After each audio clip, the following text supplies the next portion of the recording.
Yes, I know, I've reiterated it over and over again, but the summer has been a dry period in terms of new game releases. Hopefully you use that window to catch up on some of your backlog, but heading into September, the PlayStation 4 game releases are really picking up, and now I'm getting excited taking a look at all of these games that are coming out in the coming months. It is going to be an incredible time for gamers, and in this video, I just want to limit it to taking a look at 5 awesome new RPGs coming in the month of September. Yes, there are that many games coming in the month of September that I just want to take a look at the incredible RPGs because there's a lot to talk about. And of course, we will be uploading more videos taking a look at all of the other games that are coming next month, so stay tuned for that. Without further ado, let's get right into this. And let's kick it off with, without a doubt, the biggest game release of September. It's one we've been waiting on all generation, and that is the latest game in the Borderlands franchise with Borderlands 3. We haven't seen a numbered game in the Borderlands series since all the way back in 2012 with Borderlands 2. Since then, we got Borderlands the pre-sequel,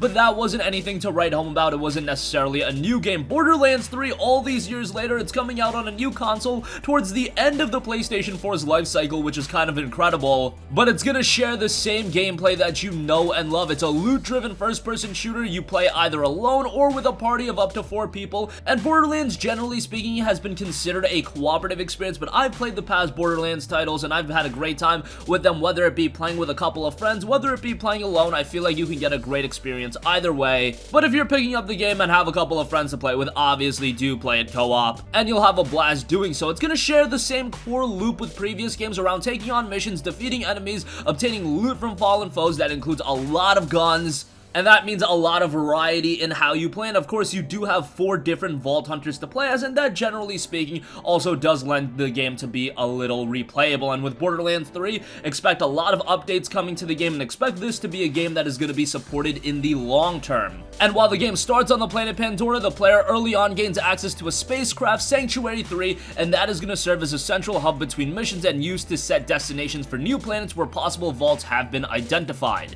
Again, Sanctuary 3 does act as a hub, and in there you can manage your inventory, recover guns, purchase new guns and upgrades, and take on optional missions. Borderlands 3 is a game that we're going to invest a lot of time into, so right from the get-go, we've got a game that, yes, is going to be quite a time sink, which is a little bit of a bummer. Would have loved to see this game over summer, where a lot of you guys are off from school and college or whatever the case may be, but nonetheless, it's going to be one of the major games kicking off the fall season. Okay, moving on from that, speaking of time sinks, here's another one that's going to be a massive time sink, but I am very excited for. That is Monster Hunter World Iceborne. It's actually coming out a week before Borderlands 3 on September 6th. And if you've been playing Monster Hunter World since early 2018, you already know this is gonna be incredible. Capcom has done an incredible job with Monster Hunter World, taking a franchise that used to be relatively niche. I know people like the Monster Hunter games, myself included. I played Monster Hunter Freedom, Freedom 2, Monster Hunter Freedom Unite on the PlayStation Portable, but back then the series was not known at a mainstream level. It is incredible how Capcom took that series, released MH World on all current generation platforms, and it has exploded in popularity. Everybody's playing Monster Hunter World, and if you're not, you're doing yourself a major disservice. And now we have Iceborne, which, generally speaking, I'm a little turned off by DLC, especially in this case, this expansion being $40. However, I should add, in the case of Monster Hunter World, I am absolutely okay with an expansion. Let me explain why.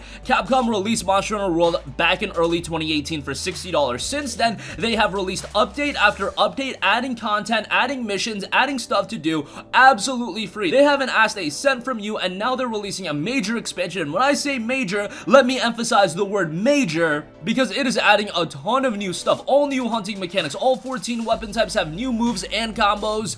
Each weapon has more unique actions than ever before. New quest difficulty, master rank. Yes, you guys have been asking for this, and Capcom has delivered. And you've got a whole new location that is going to add a ton of new content, new monsters. I can go on and on. There is going to be an absurd amount of stuff to do within Monster Hunter World Iceborne. If you've yet to check out the game, they're going to release a complete edition that includes the base game as well as Iceborne, and that's going to be $60. The expansion itself is going to be $40. Regularly speaking, you can get the game for around $20 to $25. So that's pretty good, but I can't wait to get into this one. And they've been saying the content that's in Iceborne is comparable to the content that was available in the base Monster Hunter World game. Think about how insane that is if you know how much content is in that game. This is going to be staggering and another gigantic investment. Kind of crazy that two of the biggest time sinks in that fall season are coming out within a week from one another, but nonetheless very excited for both of those. Okay, moving on from that, and unfortunately this compelling new RPG has the fate of being released right between Borderlands 3 and Monster Hunter World, and that is Spider's new RPG in GreedFall. GreedFall, as I've been seeing more and more content of it,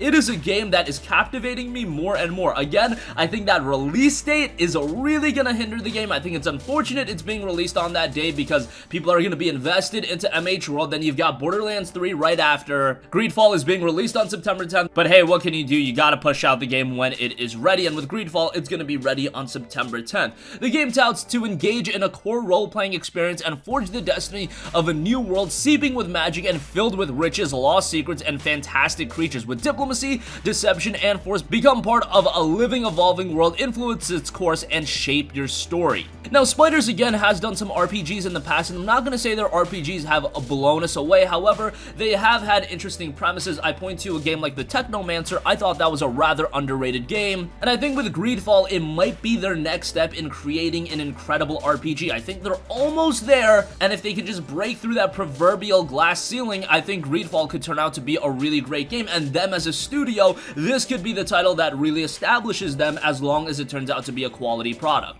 And again, it's an unfortunate situation with its release date, but I do think this could be one that ends up surprising a lot of people and be one of the surprising hits in this fall season. We'll see how it turns out. I don't know if this is the kind of game I would recommend you guys to pick up on day one, because I could very well see it go on sale rather quickly, but Focus Home Interactive titles have generally held up in price, so who knows? From a quality standpoint, I'm not completely sold on it. I've seen the trailers, and the trailers have made me very interested in the game, but given that Spiders hasn't had a home run in the past, I'm gonna wait and see how this one turns out, wait for the reviews, and then go from there, especially if you are looking to pick up MH World or Borderlands 3. You guys are gonna be busy with those games, but GreedFall is one to definitely add to your wishlist and maybe pick up sometime down the line. Okay, next up, definitely want to give this game a mention as it's gotten a significant amount of delays, but now it is finally here. Code Vein will be dropping on September 26th. This game was initially supposed to release the same week last year, so yes, it was delayed a full year, and it got delayed kind of at the last minute, so seeing this lengthy of a delay is a little bit of a bummer, but this is a brand new game coming from Bandai Namco and their first-party studio. It's gonna see a lot of resemblance to a game like Dark Souls.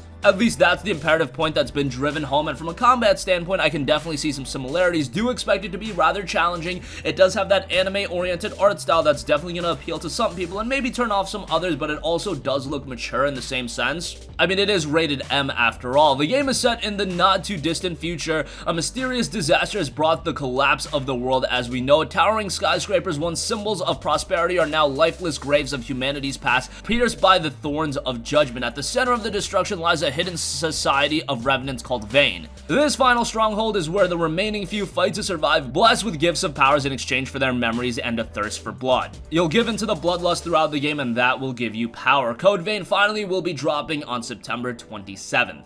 And lastly, I do want to mention a remaster of a very exciting Japanese RPG, and that is Ni no Kuni: Wrath of the White Witch. Ni no Kuni 2 released on the PlayStation 4, and it was received incredibly well. I was very high on the game, but every time I talked about Ni no Kuni 2, I did make a statement that I thought Ni no Kuni 1 was a better game, but unfortunately, it was relegated to the PlayStation 3 for so long, and it was one of the more underrated PlayStation 3 games, but now the game is coming to the PlayStation 4 remastered. It's gonna look better, but most importantly, you just get to play the game on the PlayStation 4. That is the imperative point that needs to be driven home. Ni no Kuni 1 is an awesome game from a story standpoint, visual standpoint, music standpoint, presentation. All of that is incredibly strong, and now to delve back into the game on the PS4, that is incredibly exciting. However, the game is going to be priced at $49.99, which is a hefty price point, but for a game of this quality level and caliber, I do think it's going to end up being worth it, and it does have a decent amount of content to it as well, so this is one I'll definitely give a strong recommendation as well. And that's going to conclude this video. Again, when you just take a look at the RPGs coming out in September, it is absolutely staggering how many high quality games we have, and I know you guys love your RPGs, so 5 of them to delve into in the month of September. Whether it be Borderlands 3, Monster Hunter World, GreedFall, Code Vein, Ni no Kuni: Wrath of the White Witch, you have some incredible options. No way you guys are going to be able to check out all of them, but do keep all of them on your wish list. Maybe pick up 1 or 2, and then down the line when the others go on sale, go from there. But that's going to conclude this video. Do sound off with all of your thoughts in the comments section down below. Thank you for watching, and goodbye. Hey guys, we hope you enjoyed the video, and if you did, make sure to hit the subscribe button, and if you're already subscribed, do us a favor and hit the bell icon. This way you'll be notified whenever we post a new video. That's the best way to keep up with all of our uploads, and we usually try to upload 2 videos a day. And with the bell icon hit, you'll be notified whenever we do upload a video. As always, thanks for watching.